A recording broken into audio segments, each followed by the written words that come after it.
여러분 안녕하세요. 특부심 가득한 특수교사 마이송입니다. 여러분 제가 올해 다짐을 한 게 있습니다. 올해는 안 그래도 뭐 퀄리티가 좋진 않지만 영상의 퀄리티에 더 욕심내지 말자. 자막도 충실히 달지 말자. 자막도 달고 영상도 예쁘고 뭐 저도 예쁘고 그러면 참 좋겠지만 이거를 다 갖추려고 하다 보니까 욕심이 나서 더 이렇게 영상을 못 올리는 것 같아요. 그러니까 시간 짬 날 때 후다닥 뭐 이게 정말 엑기스만 여러분들께 알려드리는 걸로, 그래야지 우리가 제가 많이 영상을 올릴 수 있을 것 같습니다. 오늘의 영상은 신규 특수교사들을 위한 영상입니다. 사실 요즘에는 제가 봤을 때 저보다 신규 선생님들이 더 잘하세요. 더 잘하는데 그래도 뭐 조금이라도 제가 도움이 되면 좋을 것 같습니다. 오늘은 3월이 시작되는데 3월이 시작되면 3월 초에 뭘 해야 될지 항상 그 멘붕 상태에 빠지게 됩니다. 저는 지금 20번째 3월을 맞이하고 있는데도 신기한 건 매년 3월이 되면 제가 작년에 뭘 했지? 어떤 걸 했지? 이런 걸 다 기억을 하지 못해요. 저는 제 기억력을 안 믿기 때문에 컴퓨터에 적어 놓습니다. 재작년 거를 들어가 보면 일단은 폴더별로 정리를 해놔요. 폴더별로 해놓는데 작년을 기억을 되살려가면서 이제 또 올해도 차근차근히 또 해나가는데, 제 작년에 3월에 그 파일을 보면 어딨지? 네. 마치 정리정돈 잘한 것처럼 해놓고서 여기 있습니다.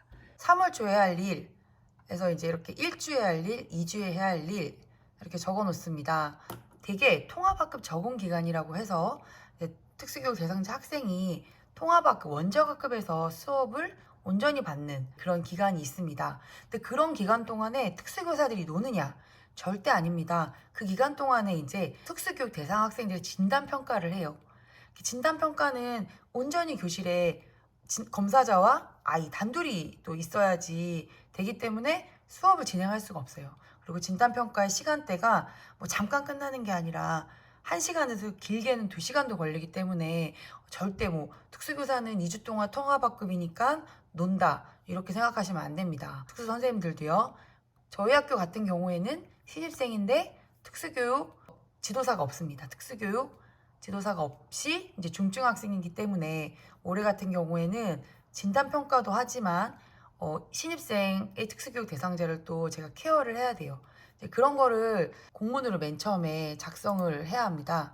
그래서 원적학급 교사와 학부모에게 3월 도움반 일정 가정통신문을 미리 보내고 이거를 이제 내부 결제를 맡아 놓습니다. 3월 4일 날 저는 오전에 공문을 내요. 왜냐면 이제 관리자분이 바뀌는 경우도 있기 때문에, 올해도 바뀌었고 바뀌기 때문에 뭐 2월에 내는 것보다는 이제 개학날, 입학식 날 아침에 일찍 저는 내부 결제를 이렇게 맡습니다. 통합학급 적응기간 안내문이라고 해서 안내문을 공문을 내요. 공문을 내서 이제 저희는 2주 동안 통합학급 적응기간이고, 단순히 그냥 통합학급 적응기간이에요 라고 말하는 게 아니라 구체적으로 짜기 때문에 관리자나 통합학급 선생님들도 다 이해를 하세요. 이렇게 일정을 짭니다. 구체적으로 임시시간표죠. 1, 2주 동안에 제가 어떤 일을 매주 시간에 할지를 적어서 선생님들에게 공문을 내보내고, 그리고 공람을 시키고 부모님들 설문지까지 만듭니다. 그리고 난 뒤에 이제 개인 검사를 일주에 해야 되고요. 도움반 시간표도 짜는데, 도움반 시간표를 가능하면 일주 시작하고 빨리 짜서 담임 선생님께 드리는 게 좋아요. 되게 국어 수학 시간에 온다고 생각을 하잖아요. 그런데 이게 저희 반처럼 1학년부터 6학년까지 골고루 학년이 다 배치되어 있는 경우에는 시간표를 막 짜기 힘드니까 저는 2월 말에 미리 짜서 담임 선생님께 미리 저희가 먼저 드리고 여기에 맞춰서 한번 부탁을 드립니다. 그래서 최대한 융통성 있게 짜고 있습니다. 현황표도 한 장에 작성을 해놔야지 1년 동안 보기 편해요. 한 장에 주소, 개인 학부모 연락처, 우리 이 아이가 치료 뭐 받는지, 방과 후 뭐 하는지 이런 걸 한 장에 제가 보기 쉽게 만들어 줍니다. 그리고 또 입급 대상 학생이 있을 경우에는 또 서류도 작성하고, 또 졸업생이 있을 경우에는 꼭 개별화 계획서를 상금학교로 보내야 됩니다. 이거는 개별화를 라이스로 한 경우에는 가겠지만 아직 서류로 하시는 학교에서는 이제 이걸 노편으로 보내야 돼요. 그렇게 하고 이제 2주에는 이제 개별화 교육팀 짜고 네, 회의를 준비해서 그냥 이렇게 또 뭐 더 추가되는 게 있긴 할 거예요. 또 학교마다 뭐 저도 통합교에서 작성하고 특수교육 지도사분이 있을 경우에는 운영계획 작성하고 그리고 중요한 거 네, 개별화 작성하고 그리고 공문이 오겠죠. 방과 후 치료 지원 통학비 신청해야 되고 그리고 3월 초부터 필요한 교재나 교구를 주문하는데 요즘 같은 경우에는 저는 필요한 교재 교구 당장 쓸 거는 작년 예산 남은 걸로 2월 말에 사놔요. 2월 중순에 좀 바쁜 걸 덜하게 그렇게 하고 있습니다. 프로로 해드려서 도움이 안 될 수도 있어요. 도움이 안 될 수도 있는데 여기에 포인트는 그거예요. 자기식대로 내가 3월 초에 해야 될 일을 이렇게 한 장으로 만들어 놓으면 내년 내후년에 정말 내 기억력은 믿지 못해도 이런 자료들은 기억할 수 있거든요. 그래서 저는 가능하면 되게 구체적이고 세세하게 그거를 폴더별로 해가지고 그때 했던 거를 해놔요. 공문 틀도 그냥 이렇게 내부 기한이나 해도 이렇게 뜩 올리고 마는 게 아니라 그것도 정리를 해놨습니다. 그러면 내년에 했을 때 제가 파일로 정리해 놓으면 그 파일 그대로 이제 좀 수정해서 쓸 수 있기 때문에 작년에 저에게 도움을 받아서 올해 더 나은 제가 될 수 있겠죠. 다 아는 팁이겠지만 이렇게 저는 하고 있다라고 이야기를 드려봅니다. 3월이 다가와요. 신규 선생님들은 무섭죠. 새로운 아이가 어떤 아이가 올지도 무섭고 또 학부모와 내 관계를 잘 보낼 수 있을지도 걱정이고 관계자와도 내가 어떻게 또 잘 할지 또 잘 맞을지도 이런 것도 되게 많이 걱정이 되실 텐데 딱 한 가지는 말씀드리고 싶은 게 우선은 행복해야 합니다.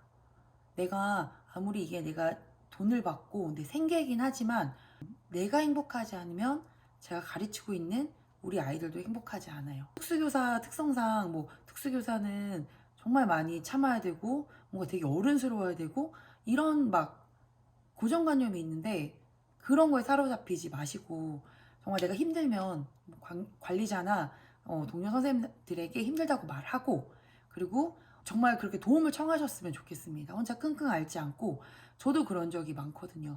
내가 그걸 참고 이겨내야지 그게 좋은 특수교사라고 생각을 했어요. 근데 그거는 정말 어떻게 보면 미련한 짓이에요. 아무도 알아주지 않아요. 그렇다고 해서 매번 불평불만을 하라는 게 아니라 정말 내가 힘들고 와 이거 정말 때려치우고 싶다. 이 정도 생각인 거는 정말 행복하지 않다는 뜻이잖아요. 그럴 때는 누구에게든 손을 뻗으셨으면 좋겠습니다. 저희가 무조건 전적으로 아이들에게 희생하는 직업은 아니라고 생각합니다. 저희가 이 특수교사라는 직업이 좋기 때문에 정말 수많은 그런 관문을 거쳐서 특수교사가 된 거거든요. 마냥 희생하는 게 다가 아니라 우리가 그 아이들과 함께 즐겨야 돼요. 내가 기쁘고 내가 기뻐야 아이들도 기쁘고 그쵸? 그러니까 여러분들 우리 또 특수교사분들 저를 비롯해서 뭐 많은 특수교사분들 올해도 저희 즐겁게 특수교사 돼서 좋다 뿌듯하다 라는 생각이 들 수 있도록 또 한 해를 잘 보내도록 해요. 네, 그러면 저는 또 뭐 별거 아닌 거를 가지고 알려드리고 사라지겠습니다. 네, 안녕.